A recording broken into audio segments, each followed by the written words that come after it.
President Trump has made his way to Mississippi ahead of the Senate runoff election tomorrow. He plans to hold 2 rallies in the state to show support for Senator Cindy Hyde-Smith. And coming up, we'll take a look at his first stop in Tupelo before heading to Biloxi tonight. Good evening, and thank you for tuning in to NewsWatch Ole Miss. I'm Matthew Hendley. And I'm Sarah Kate Caliguire. Well, we start tonight with President Trump making a campaign stop in Mississippi for interim Senator Cindy Hyde-Smith. Mississippi residents will have the chance to vote in a special runoff election tomorrow. Before making the stop in the Magnolia State, Mississippi residents have received leaflets in the mail, and some even got robocalls from the president encouraging them to vote in tomorrow's runoff election. NewsWatch reporter Brianna Bynum was in Tupelo with an update on the president's visit. I'm here at the Tupelo Furniture Market, and behind me you can see vendors selling President Trump merchandise. And the buses behind me have been taking people to the Tupelo Regional Airport, where President Trump is endorsing Senator Cindy Hyde-Smith now. Smith has some controversy surrounding her, mainly because of a comment she made about a public hanging, but the supporters that were here today say Trump's endorsement will hopefully overshadow that backlash. I think it's a good idea for him to come help her, because, I mean, it's definitely something that very controversial what she said, but I'm here to support him and what he has to say. I may not ever get to do this in my lifetime again, just to show support for our president and let this country know that the grassroots people are behind him. Look at the long lines. Everywhere he goes is this. Reporting from the Tupelo Furniture Market, Brianna Bynum, NewsWatch Ole Miss. Well, quite a disturbing sight at the Mississippi State Capitol this morning. 2 nooses and several hate signs were found hanging outside the Capitol building at around 7 this morning. Governor Phil Bryant released an emailed statement this afternoon saying the perpetrators of this act will be identified and prosecuted to the fullest extent of the law. Police say they are reviewing surveillance video of the grounds to see who hung the objects. And this is a developing story. The runoff election between Senator Cindy Hyde-Smith and Mike Espy is closer than many had anticipated.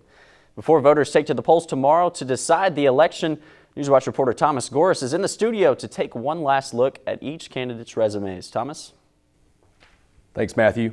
As we all know, tomorrow Mississippians have the chance to cast their vote one more time for either Senator Cindy Hyde-Smith or Representative Mike Espy. Before Election Day kicks off tomorrow, we'll take one more look at each of the candidates. First up is Republican Cindy Hyde-Smith. Smith began her political career serving in the Mississippi State Senate from 2000 to 2012. She was originally a member of the Democrat Party before switching to the Republican Party in 2010. In 2011, she was elected to the office of Mississippi Commissioner of Agriculture and Commerce, the first woman to hold the office in Mississippi. Smith assumed the office of senator on April 9th after being appointed to replace longtime Senator Thad Cochran, who retired due to health issues. Smith has been endorsed by both Governor Phil Bryant and President Donald Trump and has a conservative voting record.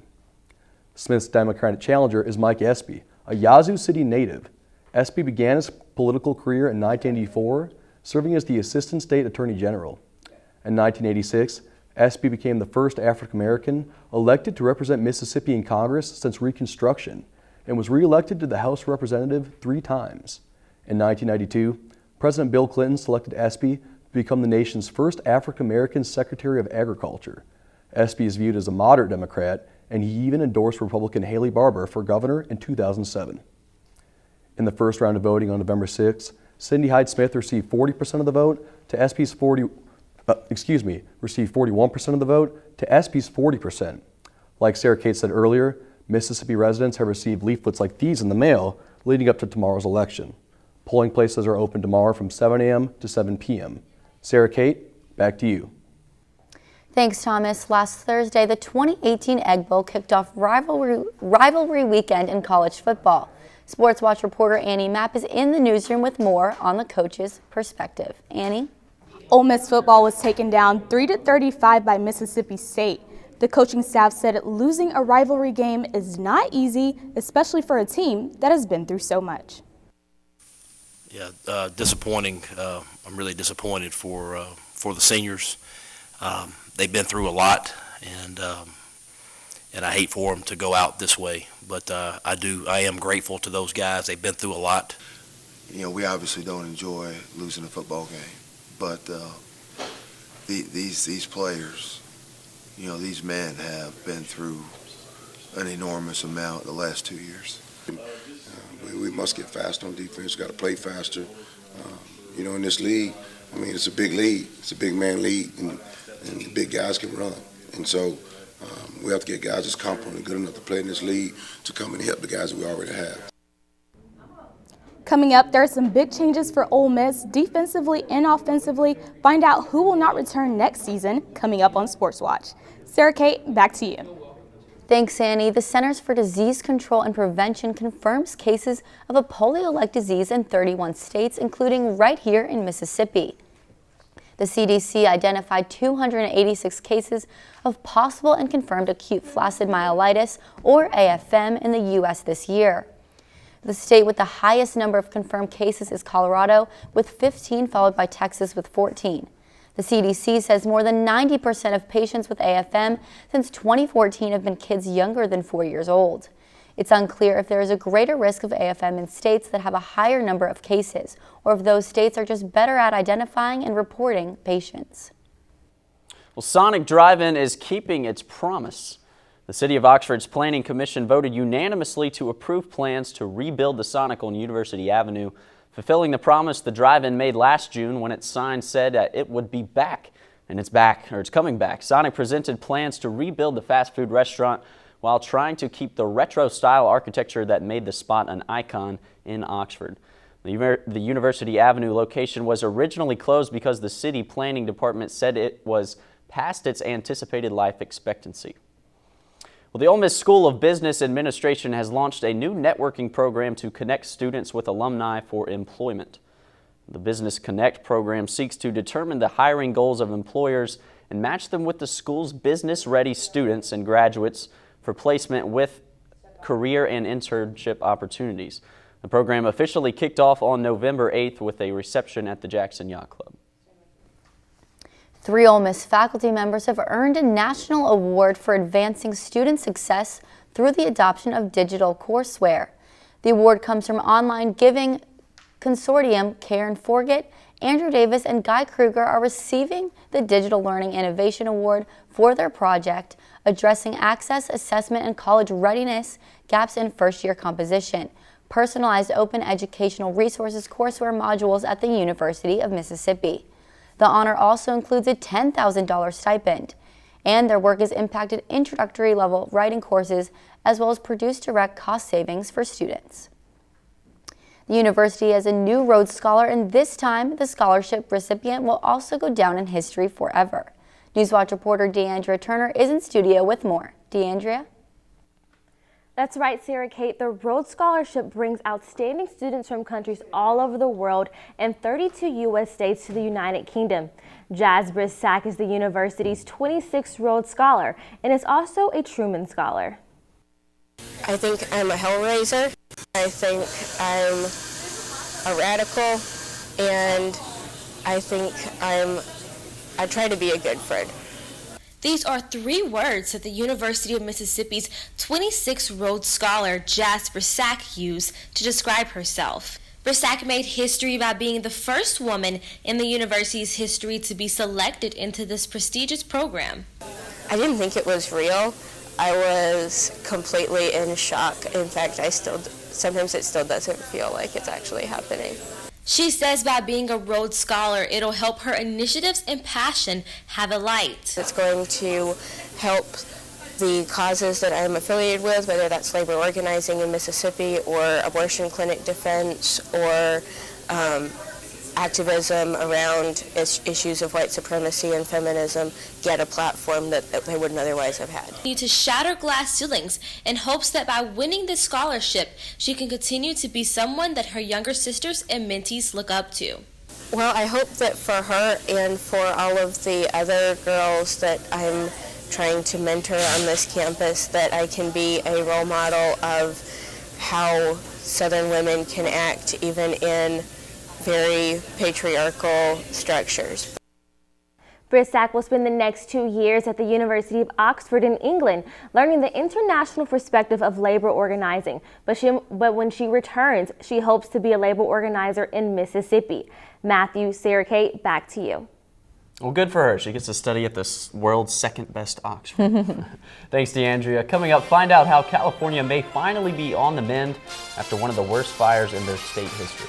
And stay tuned to see the out-of-this-world success NASA had today as one of their rockets landed on Mars. But first, Jessica Everett had your first look at the current conditions. What's up, guys? As you can tell outside, the cold weather has made its return, and it's brought some light, cold winds along with it. Taking a look at our radar image, you can tell that there's not currently any activity going on, but that would not be the case coming up during the midweek.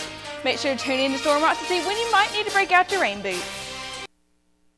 So, I'm kind of new here, but I've noticed a trend. My human does this funny thing where she goes around and gets all my toys, and then she hides them in that basket by the door. It's like, hello, that's where you put it last time. You were the worst at hide and go seek. When I was in foster care, I never knew when I would have to move, so I always had my suitcase ready to go. Then one day, I was adopted. My new parents opened their hearts and home to me. My parents cook my favorite breakfast for me every morning. My parents take me on trips I never thought I would go on. They gave me a home and an even better reason to use that suitcase. My parents aren't perfect, but they're perfect for me. Here she comes. Hi, Krista. Take you, Jamie, to be my wife. When we found out that we were pregnant, we were just elated. We were just sitting there waiting for the pediatrician. She said she won't be taking you in as a client.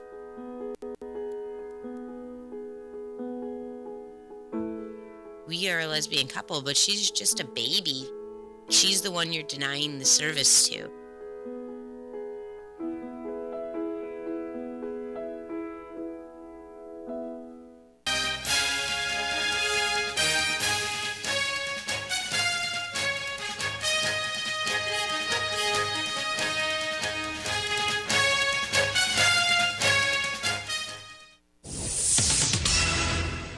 Tear gas and tensions at the border yesterday as hundreds of migrants tried to cross into the U.S. That led to the brief closure of a major port of entry between Mexico and the United States. A battle at the border. About 500 migrants tried to enter the U.S. illegally yesterday, stopped by federal and local authorities in Mexico. In some cases, tear gas was used to disperse the crowd. It was very scary. I mean, I just, I cross often, and this is the first time I've just been so afraid that I may just stay in America. No, but I mean, it is what it is. President Trump tweeting this weekend that migrants seeking asylum will not be allowed into the United States until their claims are individually approved in court. It's a humanitarian crisis. They can't afford to take care of those people and feed those people and have them used as a waiting room, as this president has wanted them to do. President Trump even threatened to close our southern border.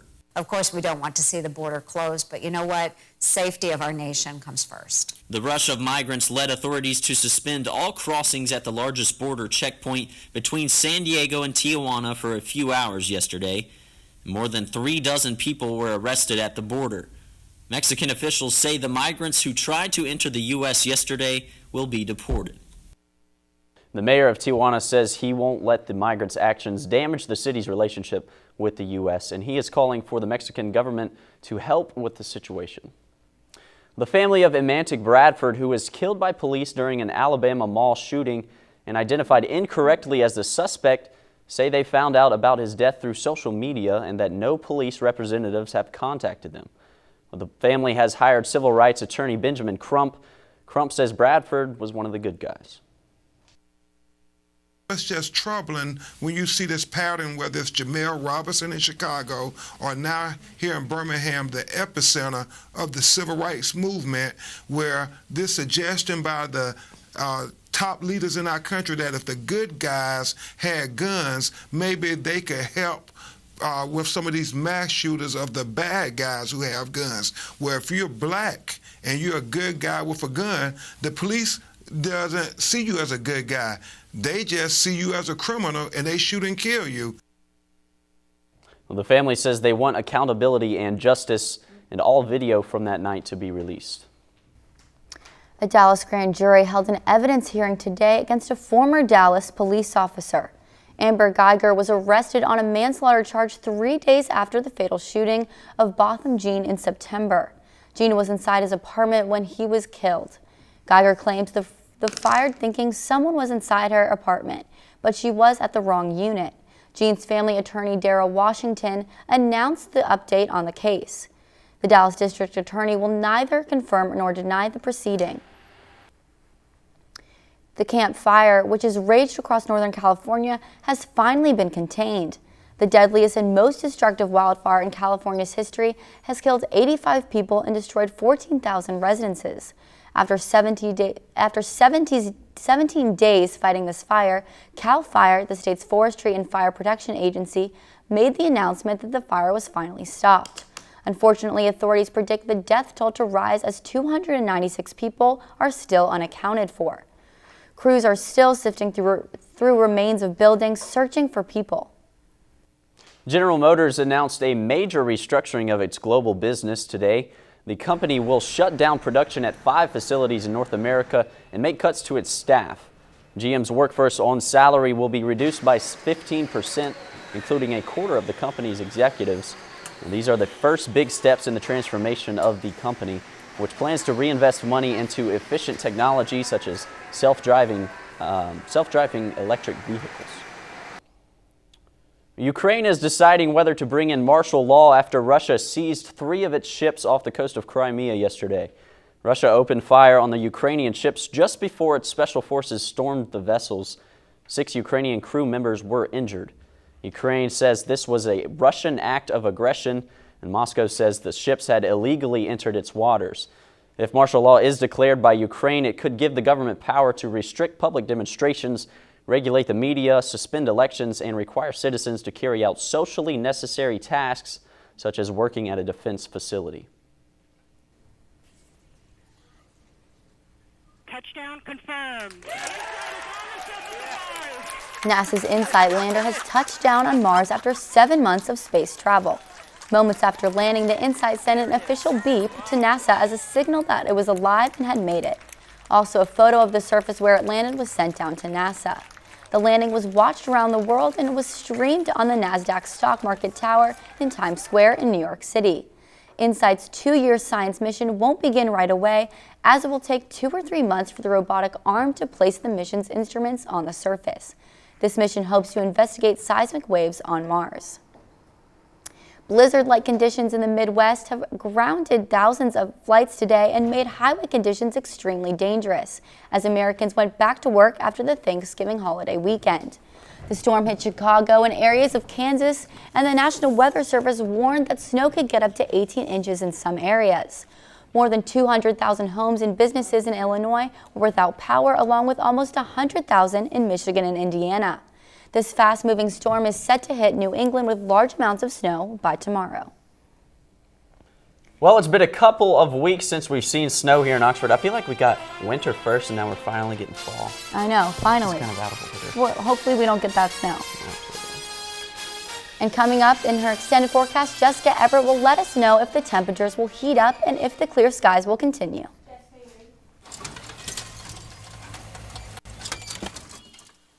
Leah, did you put a new dent in that? This one? No. Were you texting and driving again? Yes. Hi, Leah. Hi, Dad. Sorry about your bumper.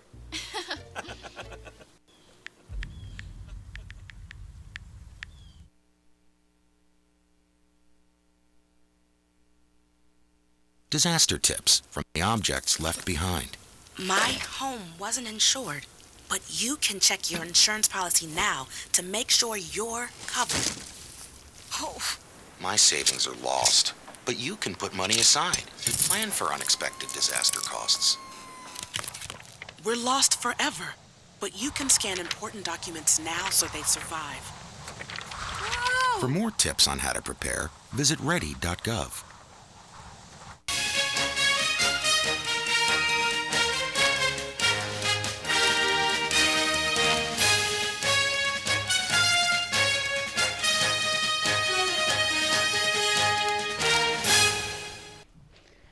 Well, it definitely is very chilly outside. As you can tell, currently we're sitting at 38 degrees with some very clear skies. Taking a look at our current satellite image, you can tell that there's not very much cloud cover currently, so that's what allows us to have those bright and pretty clear skies. Now taking a look at our current all-around temperatures, you can see South Haven the coldest at 36, Holly Springs and Corinth at 37, Oxford at 38, and Tupelo the warmest at 42. Now turning to tomorrow's temperatures, you can see we will not warm up very much at all, with South Haven at 42, Holly Springs and Corinth at 41, Oxford at 42, and again Tupelo the warmest at 44. Taking a look at tonight's temperatures, you can see that we will drop down all the way to 24 degrees, so you might want to make sure to grab a scarf and a jacket if you're heading out tonight. Taking a look at tomorrow's temperatures, you can see that again we will not warm up very much, but we'll still have those mostly sunny skies with that cool, nice little breeze. Taking a look at our 5-day extended forecast, you can see Wednesday we will still have those bright and sunny skies, but on Thursday the rain starts to come in, and then Friday and Saturday we will have some scattered thunderstorms, and Sunday the sunny skies come back out. Back to you. There we go, warmer weather on the way. Thank you, Jessica. Well, it was rivalry week for college football, so see how the Rebels and the Bulldogs started out with a bang. And find out who won't be on the sidelines for the Rebels both offensively and defensively up next on Sports Watch.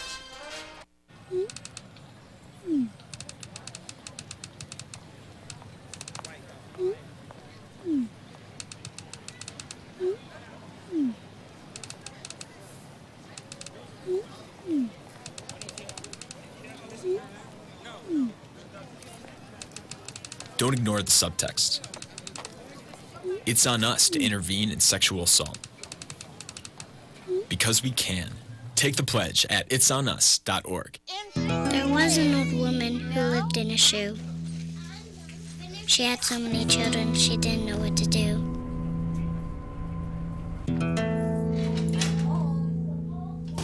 She gave them some broth without any bread and kissed them all soundly and put them to bed. Hunger is a story we can end. End it at feedingamerica.org.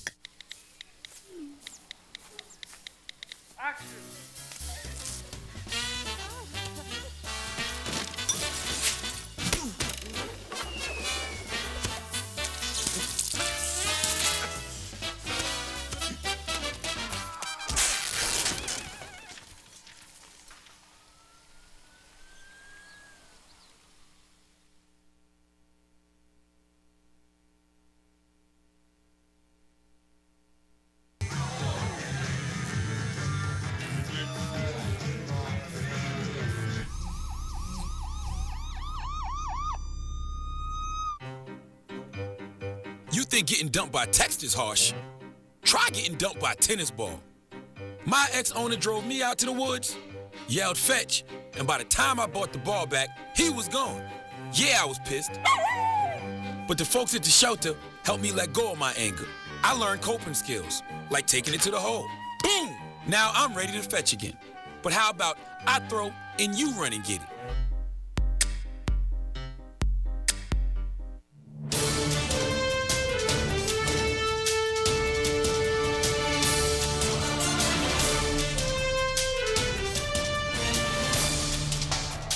Welcome to Sports Watch. I'm Annie Mapp. The Golden Egg Trophy is no longer in Oxford after Ole Miss fell to MSU in the Egg Bowl. But there were more events at the actual game that caught the crowd's attention. After a touchdown from A.J. Brown, Mississippi State's Jonathan Abram punched Brown, causing a huge brawl in between players from both teams, including quarterback Matt Corral and Jamal Peters. All players on both teams were called for unsportsmanlike conduct penalties. 3 MSU players were ejected from the game and 1 Ole Miss player. The Rebels wrapped up their season 5-7 with an offense that was unable to respond, leading to the Bulldogs taking the trophy back to Starkville. DK Metcalf is leaving Ole Miss to pursue his dream of playing for the NFL. The nasty wideout announced the decision via his Twitter account last Friday, where he thanked the university for a memorable 3 years. Metcalf finished his college career with 67 receptions, 1,228 yards, and 14 touchdowns in 21 games over 3 seasons. Despite a neck injury earlier this season, he is still ranked as one of the top college receivers in the nation, according to ESPN. The 2019 NFL Draft will kick off on April 25th. Less than 24 hours after the Egg Bowl loss, defensive coordinator Wesley McGriff was fired. Head coach Matt Luke announced the decision on Friday, and he also thanked McGriff for his dedication and recognized the need for new leadership. McGriff served as defensive coordinator for the past 2 seasons, where the Rebel defense ranked number 123 nationally out of 129 teams. The departure comes on the heels of the 5-7 season, where the Rebels allowed 30 or more points in the last 5 contests. And Ole Miss basketball played in the Emerald Coast Classic Championship in Florida last week, upsetting Baylor 78-70, but falling to Cincinnati 57-71. Free throws and fouls were a trend in this game, with both teams getting to the line often. Ole Miss converted 16 of 17 from the stripe, while the Bearcats made 25 of 35. The Rebels knotted the game at 39-39 early in the second half, thanks to back-to-back shots from Devontae Shuler. He had a career-high game, getting 24 points, including 18 of the team's 33 first-half points. But it was not enough to bring home the win, as the Bearcats held the Rebels to just 3 of 21 from the long range. Ole Miss will play San Diego this Wednesday at the Pavilion. Volleyball's Emily Strope was named to the 2018 All-SEC squad. The title comes after she was ranked second in the country in kills and broke program records this past season. The outside hitter finished her junior year with 584 kills, 15 double-doubles. She is also the only player in the SEC to record at least 20 kills and 20 digs in a single match. She was able to do that on back-to-back occasions against Arkansas and LSU. But Stroup's success is not limited to the volleyball court. She also excels in the classroom as a member of the Chancellor's List and SEC Honor Roll. That's all I have for you today in sports. Be sure to follow us at NewsWatch_UM to stay up to date with all things sports. Matthew, Sarah Kate, back to you. Thank you, Annie. Well, Thanksgiving is officially over. And Christmas is officially less than a month away. It's not about the turkey anymore. Forget about it. It's about the Christmas tree, right? Definitely. Up next, see how the White House is feeling sentimental and gearing up for the most wonderful time of the year. I'll never forget the day our landlord called and said, "Read your lease. No pets allowed." My owner tells him my dog ate the lease, but that didn't work. And now I'm stuck in a shelter. But this pit bull is ready for a new crib. I'm loving, loyal, and play well with others. So don't be intimidated by all my muscles, because the biggest one I have is my heart. That's right, I said it.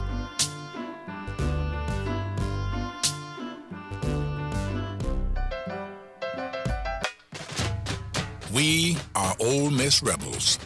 As Mississippi's flagship university, we dig deeper, see farther, work harder. We pioneered human organ transplants. We helped prove Einstein's theory of gravitational waves. We are distinguished as a Carnegie R1 top 2.5% research institution.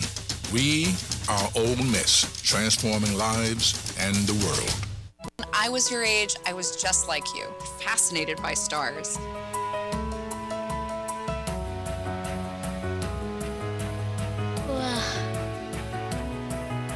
But now I get to search for life in the universe. And who knows, maybe life is looking for us too. So we're like aliens to them? Yeah. Does anyone want to be a scientist now? I do. Awesome. We need more girls in STEM. Maybe we can find aliens.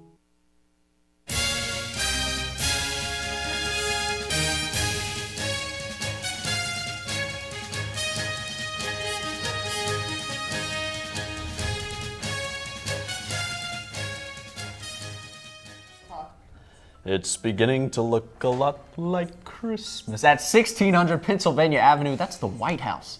First Lady Melania Trump recently unveiled the decked halls and photos and a video on Twitter. It's the second Christmas at the White House for the Trumps, and this year's theme is American Treasures.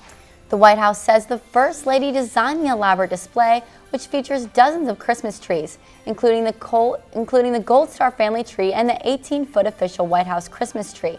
Christmas tours will take place throughout December, and according to the White House, more than 30,000 visitors will take part in the public tours. Only thing better than Christmas in New York is Christmas at the White House. Definitely. That's all we have for tonight. Thank you for tuning in to NewsWatch Ole Miss. I'm Matthew Hendley. Be sure to join us here again tomorrow night at 5 and on NewsWatchOleMiss.com. I'm Sarah Kate Caliguire. Thank you and good night.